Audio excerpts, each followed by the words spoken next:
ছাত্রছাত্রীরা, আজকে আমরা দ্বাদশ শ্রেণীর পদার্থের কঠিন অবস্থা এই অধ্যায়টি সম্পর্কে আলোচনা করব। তো পদার্থের কঠিন অবস্থায় কঠিন পদার্থ সম্পর্কে আমাদের আলোচনা করতে হবে।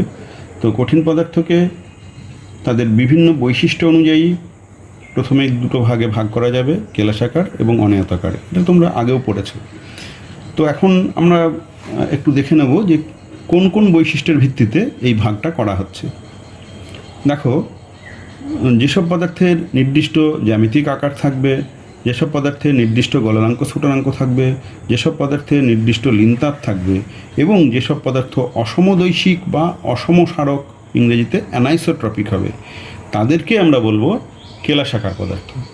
অপরপক্ষে যাদের নির্দিষ্ট জ্যামিতিক আকার থাকবে না, যাদের নির্দিষ্ট গলনাঙ্ক স্ফুটনাঙ্ক থাকবে না, নির্দিষ্ট গলনাঙ্ক স্ফুটনাঙ্ক থাকবে না অর্থাৎ কি, যেমন ধরো জল, একেবারে জলের যে কঠিন অবস্থা বরফ একদম 0 ডিগ্রি সেন্টিগ্রেড উষ্ণতায় প্রমাণ বায়ুমণ্ডলীয় চাপে 0 ডিগ্রি সেন্টিগ্রেড উষ্ণতাতেই গলতে শুরু করে।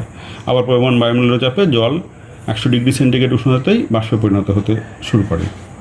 কিন্তু অনিয়তাকার একটা পদার্থ যেমন কাঁচকে যদি গলানো হয় তাহলে কিন্তু সেটা একেবারে খুব শার্প, একেবারে নির্দিষ্ট কোনো একটা তাপমাত্রায় গলতে শুরু করবে না।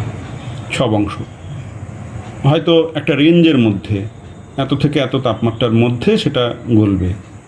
তো এটা অনিয়তাকার পদার্থের একটা বৈশিষ্ট্য হবে। আবার এদের নির্দিষ্ট লিনতাপও থাকবে না। আর এরা কী হবে, আইসোট্রপিক অর্থাৎ সমদৈশিক বা সমসারক হবে। তো এখন এই তিনটে বৈশিষ্ট্য সম্পর্কে আমরা আগেও কম বেশি জেনেছি। তো অসমদৈশিক বা অসমসারক এবং সমসারক বা সমদৈশিক, এই বৈশিষ্ট্যটা আমাদের কাছে নতুন। তো এটা আমরা একটু দেখে নেব, এটা বিষয়টা কি। দেখো, এই কেলাসাকার কঠিন পদার্থ আমরা যেটা জানি যে সাধারণত এটা 2 বা ততোধিক ভিন্নধর্মী আয়ন দ্বারা গঠিত হয়। তো এই ছবিতে দেখতে পাচ্ছ যে এরকম একটা আয়নকে বোঝানো হয়েছে এবং এই কালো গোলগুলো দিয়ে আর এক ধরনের আয়নকে বোঝানো হয়েছে।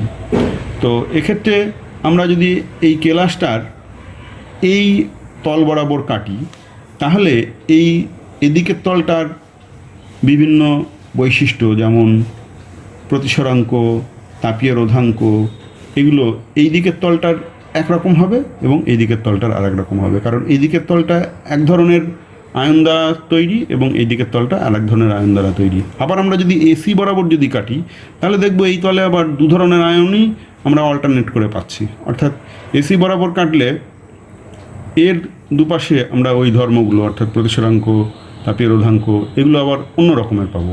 অর্থাৎ কি দেখা যাচ্ছে যে কেলাসাকার কঠিন পদার্থকে আমরা যদি বিভিন্ন তল বরাবর কাটি, ছেদ করি, তাহলে এই ছেদগুলোর প্রত্যেকের বিশেষ কিছু ধর্ম, যেমন প্রতিসরাঙ্ক, বৈদ্যুতিক রোধ, তাপ পরিবাহিতাঙ্ক, তাপ প্রসারণ গুণাঙ্ক, এগুলো কিন্তু সমান হবে না। এই ধর্মটাকেই বলা হচ্ছে অসমদৈশিক বা অসমসারক।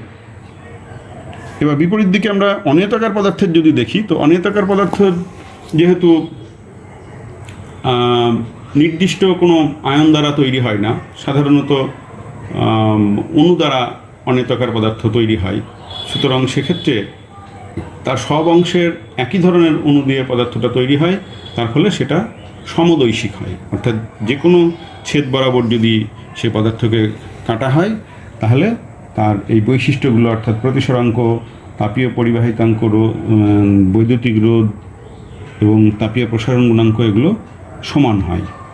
তো এই গেল কেলাসাকার এবং অনিয়তাকার পদার্থের পার্থক্য বা তাদের বৈশিষ্ট্য। এবার আমরা একটা ছোট্ট বিষয় জেনে নেব যে অনিয়তাকার পদার্থের উদাহরণ হিসাবে আমরা কাঁচকে জানি, আরও চকের গুঁড়ো বা সাধারণ ধুলো, আটা, ময়দা, এগুলো অনিয়তাকার পদার্থ। তো অনিয়তাকার পদার্থকে খানিকটা তরল পদার্থের বৈশিষ্ট্য সম্পন্ন বলে ধরা যায়। যেমন তরল প্রবহমান, অনিয়তাকার কঠিন পদার্থও খানিকটা প্রবহমান। যেমন আমরা ধরো কিছুটা আটা নিয়ে তাকে যদি আমরা একটু উঁচু করে চুর দিয়ে রাখি, উঁচু করে রাখি ত্রিভুজের মতো করে, তো সেখানে উপরের দিকের কণাগুলো নিচের দিকে তরল পদার্থের মতো প্রবাহিত হতে থাকবে, নামতে থাকবে। তাহলে এটাতে খানিকটা তরলের বৈশিষ্ট্য থাকে, এবং সেই কারণে অনিয়তাকার পদার্থগুলোকে সিউডো লিকুইডও বলা হয়, ছদ্ম তরল। এবং একদম সুপার কুলড ছদ্ম তরলের উদাহরণ হচ্ছে কাঁচ। কাঁচকে আমরা সাধারণভাবে কঠিন পদার্থ জানলেও কাঁচ হচ্ছে আসলে সুপার কুলড লিকুইড। এটা জেনে রাখবে, শর্ট কোশ্চেন হিসাবে কাজে লাগবে। এবার আমরা কঠিন পদার্থের যে কেলাসাকার কঠিন পদার্থ সম্পর্কে জানলাম। এই চ্যাপ্টারে মূলত আমরা কেলাসাকার কঠিন পদার্থ নিয়েই এগোবো। তো এখন এই কেলাসাকার কঠিন পদার্থ আবার তাদের গঠন অনুযায়ী কয় রকমভাবে বিভক্ত সেটাকে আমরা দেখব। যে কেলাসাকার কঠিন পদার্থকে আবার 4 ভাগে ভাগ করা যায়। তো সেই ভাগগুলো কি কি? কেলাসাকার কঠিন এর 4টে ভাগ। 1 নম্বর হচ্ছে আণবিক কেলাসাকার পদার্থ, 2 নম্বর আয়নীয় কেলাসাকার পদার্থ, 3 নম্বর হচ্ছে সমযোজী কেলাসাকার পদার্থ, 4 নম্বর হচ্ছে ধাতব কেলাসাকার পদার্থ। তো আণবিকের মধ্যে আবার 2 রকম পাওয়া যায়। এক হচ্ছে ধ্রুবীয় এবং 2 অধ্রুবীয়। আণবিকের আবার 2টো ভাগ, ধ্রুবীয় আণবিক এবং অধ্রুবীয় আণবিক। আণবিক কেলাসাকার পদার্থ কেন বলা হচ্ছে? কারণ এই কেলাসাকার পদার্থের যে কেলাসের যে মূল কণা, সেগুলো এক একটা আলাদা আলাদা অণু হবে। বিভিন্ন অণুগুলো একত্রিত হয়ে যে কেলাস উৎপন্ন করে তাকেই বলা হবে আণবিক কেলাসাকার পদার্থ। যেমন ধরো কার্বন ডাইঅক্সাইড, তোমরা জানো যে কঠিন কার্বন ডাইঅক্সাইড হয়, অর্থাৎ কার্বন ডাইঅক্সাইড অণুগুলোই পরপর সজ্জিত হয়ে কঠিন কার্বন ডাইঅক্সাইড উৎপন্ন করছে। জলের অণুগুলো পরপর সজ্জিত হয়ে বরফ যেটা উৎপন্ন করে সেটাও একটা কঠিন আণবিক কেলাসের উদাহরণ। তো এর মধ্যে তাহলে আমরা যে 2টো উদাহরণ বললাম, তার জল এটা হচ্ছে জল হচ্ছে ধ্রুবীয় আণবিক কেলাসের উদাহরণ, এবং আরেকটা যেটা বললাম কার্বন ডাইঅক্সাইড হচ্ছে অধ্রুবীয় আণবিক কেলাসের উদাহরণ। এবার আমরা জানবো আয়নীয় কেলাস কি। আয়নীয় কেলাস কি? নাম শুনে বোঝা যাচ্ছে যে ভিন্নধর্মী আয়ন অর্থাৎ ক্যাটায়ন এবং অ্যানায়ন পরপর সজ্জিত হয়ে যে কেলাস উৎপন্ন করে তাদেরকে আমরা বলবো আয়নীয় কেলাসাকার পদার্থ। উদাহরণ কি? যে কোনো ধরনের লবণ, NaCl, KCl, CuSO4, এগুলো হচ্ছে আণবিক কেলাসাকার পদার্থ, আয়নীয় কেলাসাকার পদার্থ। এরপর হলো সমযোজী কেলাসাকার পদার্থ। সমযোজী কেলাসাকার পদার্থ কি না, সমযোজী বন্ধনীর মাধ্যমে পরস্পর যুক্ত হয়ে যে কেলাস উৎপন্ন হয় সেটাকে আমরা বলবো সমযোজী কেলাসাকার পদার্থ। যেমন ধরো তোমরা এর আগে জেনেছো যে হীরক, গ্রাফাইট, এক্ষেত্রে হীরকের গঠনে আমরা দেখব যে প্রত্যেকটা কার্বন পরমাণুই চতুস্তলকের আকারে অন্য 4টে কার্বন পরমাণুর সঙ্গে যুক্ত আছে। এই যে এখানে কেন্দ্রীয় কার্বন পরমাণুটা চতুস্তলকের আকারে অন্য 4টে কার্বন পরমাণুর সঙ্গে যুক্ত আছে। এরা আবার নিজের আর একটা চতুস্তলক তৈরি করবে। এরকমভাবে পরপর কার্বন পরমাণুগুলো সমযোজী বন্ধনের মাধ্যমে যুক্ত থেকে হীরকের কেলাস তৈরি করবে। একই রকমভাবে গ্রাফাইটের কেলাস একটু অন্যরকম গঠনযুক্ত হয়। এছাড়া silicon carbide, Si, silicon oxide, SiO2, এগুলো হলো সব সমযোজী কেলাস, অর্থাৎ এখানে দৃঢ় সমযোজী বন্ধনী থাকবে। ধাতব কেলাস কি?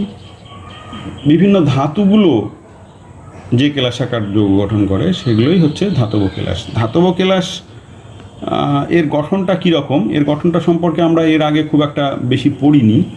ধাতব কেলাস এর গঠন ইলেকট্রনীয় মতবাদ অনুযায়ী ধাতুগুলো কিভাবে কেলাস তৈরি করে না, এখানে এদের যে মুক্ত ইলেকট্রন থাকে, ধাতু মাত্রই মুক্ত ইলেকট্রন থাকে, এদের যে মুক্ত ইলেকট্রন থাকে এই মুক্ত ইলেকট্রনগুলো একটা সমুদ্রের মতো তৈরি করে এবং তার মধ্যে তাদের ক্যাটায়নগুলো অর্থাৎ পরমাণুগুলো নিমজ্জিত থাকে।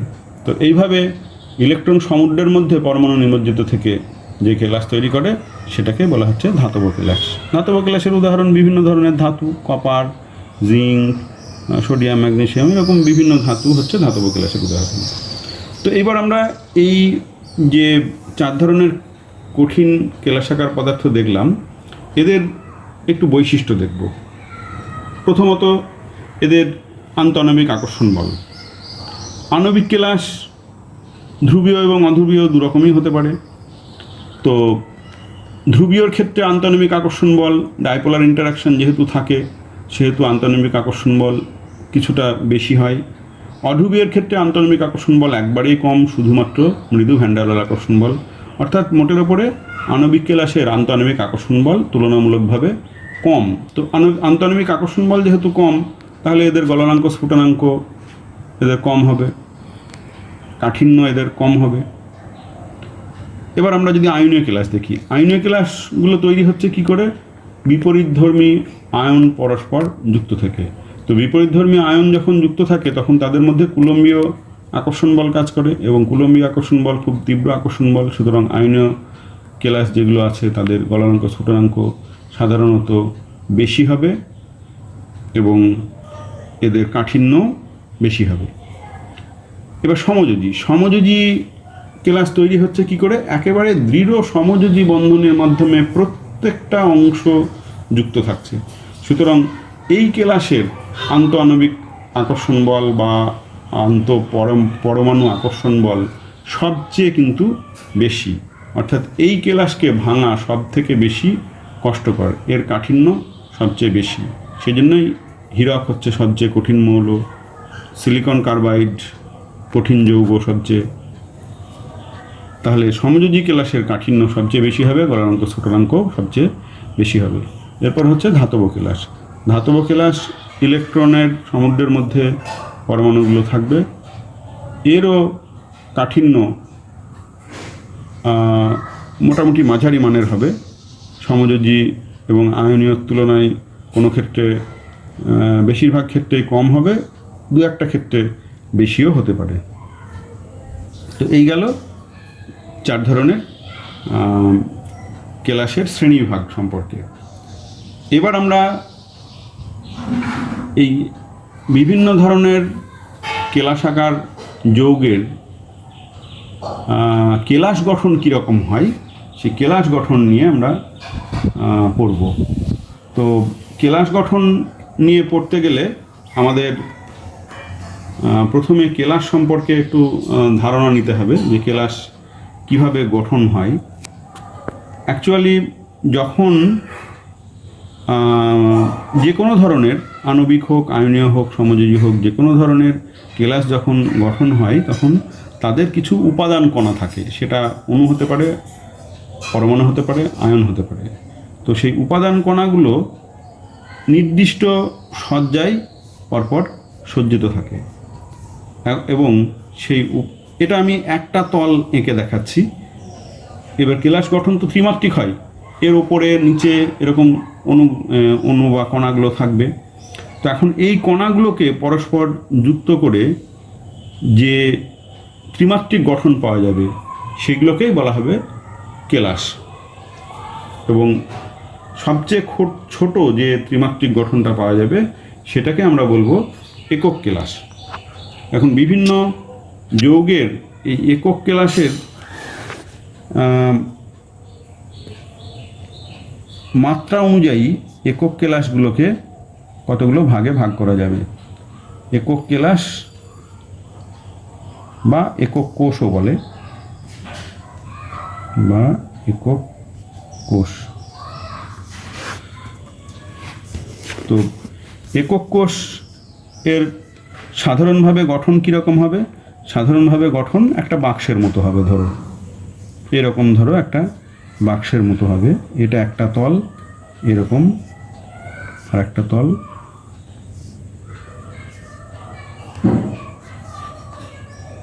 এরকম, ভেতরের দিকে একটা তল থাকবে। তো এটা একটা একক কেলাস। তো এই একক কেলাসটার আমরা যে কোনো একটা কর্নার যদি নিই, তো সেই কর্নারের খেয়াল করে দেখো তিনটে অক্ষ আমরা সেই কর্নার থেকে পেতে পারছি। এটা এক্স অক্ষ, এটা ওয়াই অক্ষ, উপরের এটা জেড অক্ষ। এবার এই অক্ষগুলোর সঙ্গে এটা যদি একেবারে ঘনকাকার একক ক্লাস হয়, তাহলে এই অক্ষগুলোর সঙ্গে কোণ হবে একদম 90 ডিগ্রি। যদি না হয় তাহলে কোণগুলো 90 ডিগ্রির ছাড়া অন্য কিছু হতে পারবে। তো এখন এই অক্ষগুলোর বিপরীতের যে কোণগুলোকে সাধারণত কিভাবে নামকরণ করা হয় সেটাকে একটু জেনে নেব। সাধারণত এক্স অক্ষের বিপরীতের যে কোণটা থাকে তাকে বলা হয় আলফা, ওয়াই অক্ষের বিপরীতের যে কোণটা থাকে তাকে বলা হয় বিটা, এবং জেড অক্ষের বিপরীতের যে কোণটা থাকে তাকে বলা হয় গামা। আর এক্স অক্ষ বরাবর যে দৈর্ঘ্য একক ক্লাসের সেটা হচ্ছে এ ধরা হয়, ওয়াই অক্ষ বরাবর যে দৈর্ঘ্য সেটাকে বি ধরা হয়, জেড অক্ষ বরাবর যে দৈর্ঘ্য সেটাকে সি ধরা হয়। তো এখন নির্দিষ্ট একটা একক ক্লাসের এক্স অক্ষ, ওয়াই অক্ষ, জেড অক্ষ বরাবর দৈর্ঘ্য অর্থাৎ এ বি সি, এবং এই অক্ষগুলোর মধ্যে যে পারস্পরিক কোণ অর্থাৎ আলফা বিটা গামা, এদের রেসপেক্টে একক কোষকে কতগুলো ভাগে ভাগ করা হয়। যেমন একদম প্রথম হচ্ছে যদি এ সমান বি সমান সি এবং আলফা সমান বিটা সমান গামা সমান 90, অর্থাৎ এ বি সি নিজেরা সমান এবং আলফা বিটা গামা প্রত্যেকেই 90 ডিগ্রি। এই ধরনের একক কোষকে কী বলা হয়? ঘনকাকার একক কোষ। ঘনকাকার একক কোষ। এবার 2 নম্বর, এ সমান বি হলো কিন্তু সিটা আলাদা, এদিকে আলফা বিটা গামা সব 90 ডিগ্রি আছে। এইরকম ধরনের একক কোষকে আমরা কি বলবো? চতুস্তলকীয় বা টেট্রাগোনাল। চতুস্তলকীয়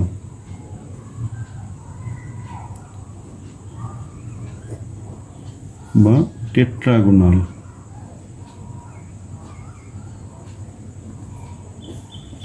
এবার 3 নম্বর, যদি এ বি সি প্রত্যেকেই যদি আলাদা হয়, অর্থাৎ বাহুগুলোর দৈর্ঘ্য প্রত্যেকের আলাদা কিন্তু কোণগুলো সব পরস্পর 90 ডিগ্রি কোণেই আছে, এইরকমকে আমরা কি বলবো? অর্থরম্বিক।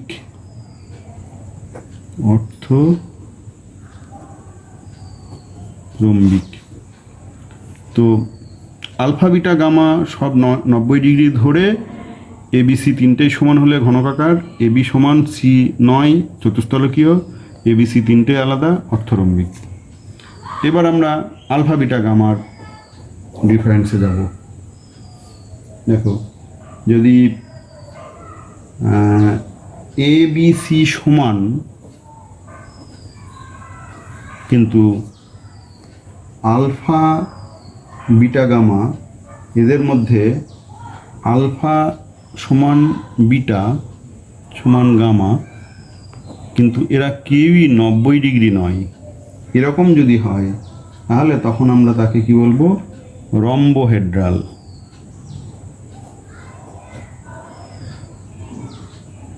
এর গঠনটা একটু ভালো করে বোঝো যে এবিসি বাহুগুলো সবাই সমান এবং কোণগুলো কিন্তু কেউ 90 ডিগ্রি নয়। আলফা সমান বিটা এরা নিজেদের মধ্যে সমান কিন্তু কেউ 90 ডিগ্রি নয়, এরকমকে বলবো আমরা রম্বোহেড্রাল। তারপর 5 নম্বরে হচ্ছে এ বি সি সমান নয় কিন্তু আলফা সমান বিটা, কিন্তু এদের সঙ্গে গামাটা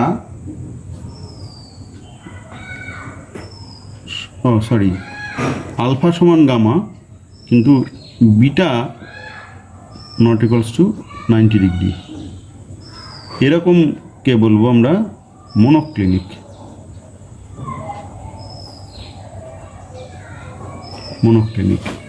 আর 6 নম্বর হচ্ছে a b C not equals to 0, a b c কেউ সমান হবে না, আলফা বিটা গামাও কেউ সমান হবে না, এরকমকে আমরা বলবো ট্রাইক্লিনিক।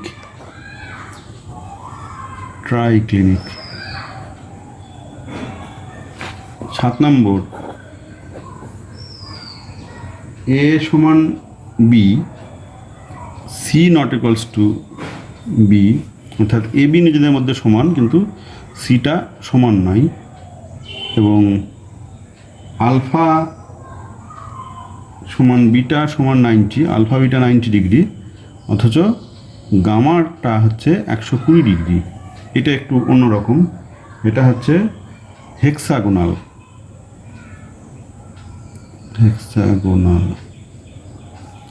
তো এইরকম 7 ধরনের আমরা একক কেলাস পাবো, এবং এদের প্রত্যেকের এই যে ডাইমেনশনগুলো খেয়াল রাখতে হবে এ বি সি এর রেসপেক্টে এবং আলফা বিটা গামার রেসপেক্টে। এই নামগুলো একটু লিখে প্র্যাকটিস করতে হবে। তো এই ভিডিওতে এই পর্যন্তই থাক, এরপরে আমরা আরও একক ক্লাসের বিস্তারিত গঠনে যাব।